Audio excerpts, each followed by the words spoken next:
بسم اللہ الرحمن الرحیم، السلام علیکم۔ کیسے ہیں آپ محمود صاحب؟ خیریت سے ہیں؟ ٹھیک ٹھاک ہیں؟ اللہ کرم ہے سب تو دعا ہے۔ سفر اب میں خیال ہے ساحل لدھیانی کا اختتام پہ آ رہا ہوگا۔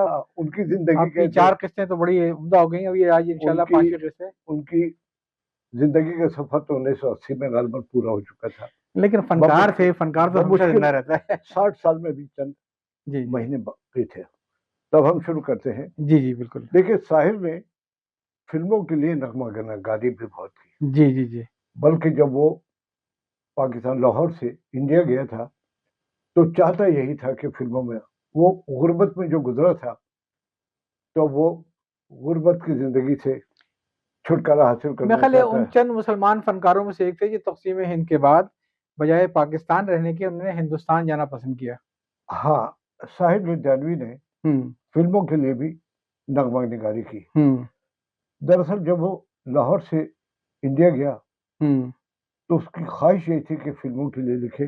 بچپن غربت میں اور باپ کی عدم توجہ کی وجہ سے تلخ گزارا تھا، اسی لیے تلخیاں بھی لکھی اسی لیے تلخیاں اس کی زندگی میں تلخیاں رہی۔ جی اور جانے کے بعد اس کو ایس ڈی برمن سے شاید ذکر آ چکا ہے، ہوا شروع ہو گئی جی اور اس نے پھر دولت بھی کمائی۔ اس کی فلمی نغمہ نگاری بھی بہت مقبول ہوئی اور بہت معیاری تھی۔ وہ تو اس کے لکھے ہوئے نغمے گلی اور کوچوں میں گونجتے رہے۔ کبھی کبھی میرے دل میں خیال آتا ہے کہ جیسے تجھ کو بنایا گیا ہے میرے لیے، تو اب سے پہلے ستاروں میں بس رہی تھی، کہیں تجھے زمین پہ اتارا گیا ہے میرے لیے۔ انتہائی مقبول، یعنی بچوں کی زبان میں تھی۔ ایک اور ہے کہ میں پل دو پل کا شاعر ہوں، پل دو پل میری کہانی ہے، پل دو پل میری ہستی ہے، پل دو پل میری جوانی ہے۔ اچھا سب اور بھی اب ہم اس کے مقبول نغموں کا ذکر کرتے ہیں۔ مجھے مل گیا بہانہ تیری دید کا، کیسی خوشی لے کے آیا چاند عید کا۔ ایک اور گانا ہے، میں نے شاید تمہیں پہلے بھی کہیں دیکھا ہے۔ اور اسی طرح سے چند گانوں کے بول ہم دہراتے ہیں۔ نہ تو کارواں کی تلاش ہے، نہ تو ہم سفر کی تلاش ہے، میرے شوق کے خانہ خراب کو تیری رہ گزر کی تلاش ہے۔ صحیح، یہ میرے خیال 55-57 سال پرانا نغمہ ہے۔ ملتی ہے زندگی میں محبت کبھی کبھی، ہوتی ہے دل بروں کی عنایت کبھی کبھی، کبھی کبھی اس کی شاعری میں اکثر آیا ہے۔ ایک اور گانا تھا، ابھی نہ جاؤ چھوڑ کر کہ دل ابھی بھرا نہیں۔ اچھا، یہ جو گانا ہے، ابھی نہ جاؤ چھوڑ کر کہ دل ابھی بھرا نہیں، ضمن سے ذکر کرتے ہوں کہ عنایت علی خان نے اس کی پیروڈی بنائی ہے کہ ابھی نہ آؤ لوٹ کر کے گھر ابھی بھرا نہیں۔ یعنی بیرون ملک میں رہنے والے ایک شوہر سے اس کی بیوی کہہ رہی ہے ابھی نہ آؤ لوٹ کر کے گھر ابھی بھرا نہیں۔ جی خیر، ایک اور گانا ہے، چلو ایک بار پھر سے اجنبی بن جائیں ہم دونوں۔ ایک ہر مرتبہ میں نئے گانے کی مکھڑا سناؤں گا۔ کسی پتھر کی مورت سے محبت کا ارادہ ہے، اور اس عشق کی تمنا ہے، عبادت کا ارادہ ہے۔ اور یہ آج سے 60 سال پہلے ایک بڑا مقبول ترین گانوں میں تھا۔ جو وعدہ کیا وہ نبھانا پڑے گا، یہ سب اس کے ہیں۔ روکے زمانہ چاہے روکے خدائی تم کو آنا پڑے گا۔ اگلا گانا جو ہے وہ، تم اگر ساتھ دینے کا وعدہ کرو، میں یوں ہی مست نغمے سناتا رہوں۔ جرم الفت پہ ہمیں لوگ سزا دیتے ہیں، کیسے نادان ہیں شعلوں کو ہوا دیتے ہیں۔ اور یہ بھی، میں ہر ایک پل کا شاعر ہوں، ہر ایک پل میری کہانی ہے، ہر ایک پل میری ہستی ہے، ہر ایک پل میری جوانی ہے۔ اور پھر ایک اس کے گانوں میں نغمگی کے ساتھ کچھ مقصدیت بھی ہوتی تھی۔ ساتھی ہاتھ بڑھانا، ایک اکیلا تھک جائے گا مل کر بوجھ اٹھانا۔ صحیح، رات بھر کا مہماں ہے اندھیرا، کس کے روکے سے رکا ہے سویرا۔ صحیح۔ اور چونکہ اس کا انتقال 80 میں ہو گیا، آپ نے تو ساحر کے گیتوں اور گانوں کی تو پوری انسائکلوپیڈیا لکھ دی ہے بھائی۔ 80 میں اس کا انتقال ہو گیا، تو جو گانے ہم ذکر کر رہے ہیں وہ 80 سے پہلے 45 سال سے پہلے کے ہیں۔ نئے دور کے نوجوانوں آئی ہوپ کے انتقال کے بعد انہوں نے گانا نہیں لکھا ہوگا. ایک اور تھا، چھو لینے دو ان نازک ہونٹوں کو، کچھ اور نہیں ہے، کچھ اور نہیں جام ہے یہ، قدرت نے جو ہم کو بخشا ہے وہ سب سے حسین انعام ہے یہ. جی جی جی. تم اپنا رنج و غم، اپنی پریشانی مجھے دے دو، جی. تمہیں غم کی قسم، اس دل کی ویرانی مجھے دے دو. ایک اور مکھڑا ہے کہ غیروں پہ کرم اپنوں پہ ستم، اے جان وفا یہ ظلم نہ کر، رہنے دے ابھی تھوڑا سا بھرم، اے جان وفا یہ ظلم نہ کر. اور جیو تو جیو جیسے سب تمہارا ہے، مرو تو ایسے کہ تمہارا کچھ بھی نہیں. جی. ہم انتظار کریں گے تیرا قیامت تک، خدا کرے کہ قیامت ہو اور تو آئے. پھر ایک رومانی ہے، نغمہ ہے، اتنی حسین اتنی جواں رات کیا کریں، جاگے ہیں کچھ عجیب سے جذبات کیا کریں. ایک بعض ایسا ہوتا ہے کہ وہ ایک مصرع ہی کافی ہوتا ہے. جی جی جی. زندگی بھر نہیں بھولے گی وہ برسات کی رات. دوسرا مصرع ہے، ایک حسین ایک انجان حسینہ سے ملاقات کی رات. اور میں نے چاند اور ستاروں کی تمنا کی تھی، مجھ کو راتوں کی سیاہی کے سوا کچھ نہ ملا. یہ وادیاں یہ فضائیں بلا رہی ہیں تمہیں، خاموشیوں کی صدائیں بلا رہی ہیں تمہیں. اور ایک نغمہ ہے، آپ نے اگر تعلیم بالغان خواجہ معین کا ڈرامہ دیکھا ہوگا، اس میں اس گانے کی کچھ بنائی ہے، تم نہ جانے کس جہاں میں کھو گئے، ہم بھری دنیا میں تنہا رہ گئے، تنگ آ گئے ہیں کشمکش زندگی سے ہم، ٹھکرا نہ دیں جہاں کو کہیں بے دلی سے ہم. سب یہ سب اس میں ایک تلخ حقیقت بھی ساحر کے الفاظ میں ہے جو کسی نے گائی بھی ہے. عورت نے جنم دیا مردوں کو، مردوں نے اسے بازار دیا، جب جی چاہا مسئلہ کچلا، جب جی چاہا دھتکار دیا. امرتا پریتم اور ساحر کے رومان کا چرچا ادبی دنیا اور فلمی دنیا میں بہت رہا ہے. رسیدی ٹکٹ آپ نے ذکر بھی کیا تھا کتنا. ہاں، اس کی تفصیل بیان کرتی ہے کہ اس نے ساحر کو ٹوٹ کر چاہا، لیکن یہ بدقسمت تھی کہ ساحر جب اس سے ملا تو ایک امیر کبیر سردار کی بیوی تھی وہ. اچھا، ساحر اور امرتا کی اس ہم آہنگی کو قتیل شفائی نے اپنی آپ بیتے گھنگرو ٹوٹ گئے میں بہت بھونڈے، بہت فحش اور بہت گھٹیا انداز سے اس کا تذکرہ کیا ہے. ان کی سوانے میں گھٹیا اور فحش تذکرے جا بہایا ہے. چلے. اور یہ بھی ہے کہ اپنے شاعر دوستوں کا بھی انہوں نے تذکرہ کیا کہ کون شراب پی کے کیسے ایکٹنگ کرتا ہے. اور انہوں نے قتیل شفائی نے امرتا کے بیٹے کو ساحر کا بیٹا ثابت کرنے کے لیے سائنسی اور دنیا جہان کے دلائل پیش کی ہے اپنی کتاب میں. جو ہم کہہ رہے ہیں وہ کوئی بھی گھنگرو ٹوٹ گئے میں دیکھ لے، اور انہوں نے ایک کوشش کی ہے یہ ثابت کرنے کی کہ امرتا کا بیٹا امرتا کے نہیں ساحر کا بیٹا تھا. اب ہم ان کے تجزیے اور یہ ساری باتیں انہوں نے ساحر کے انتقال کے بعد ہی کی تھی. انتقال کے 10-12 سال بعد. یہ ذاتی والی بات نہیں، کوئی آدمی اس کا انتقال ہو گیا ہم اس کے بیٹھ کے برائیاں کریں، ذاتیات کرتے ہیں. آپ کا اسے کوئی تعلق نہیں. ادب کے محاسن کے حوالے سے گفتگو ہو جائے کسی کی بھی، لیکن مرنے کے بعد اس کے ذاتی معاملات کو اچھالنا میڈیا کے اوپر. ہم کیا کہہ سکتے ہیں، نعت کا سر بگریباں ہے، اسے کیا کہیے. صحیح ہے. قتیل شفائی نے تو بہت سارے شاعروں کے اور ان کے قصے سنائے کیے ہیں. چھوڑ دیجیے ان کو. اقبال بانو گانے والے کا تذکرہ بھی بہت گھٹیا انداز سے کیا ہے. ایسی چیزوں کا میرے خیال ذکر بھی مناسب نہیں ہے. ساحر بجانوی پر ان کا نظر کرم زیادہ ہی رہی جی، اور اس کی تصدیق بھی اس کے جانے کے بعد انتہائی افسوسناک ہے. ایسے ہی دوستوں کے لیے کلیم عاجز کہہ گئے ہیں کہ وہ دوست ہو کہ دشمن کو بھی تم مات کرو ہو.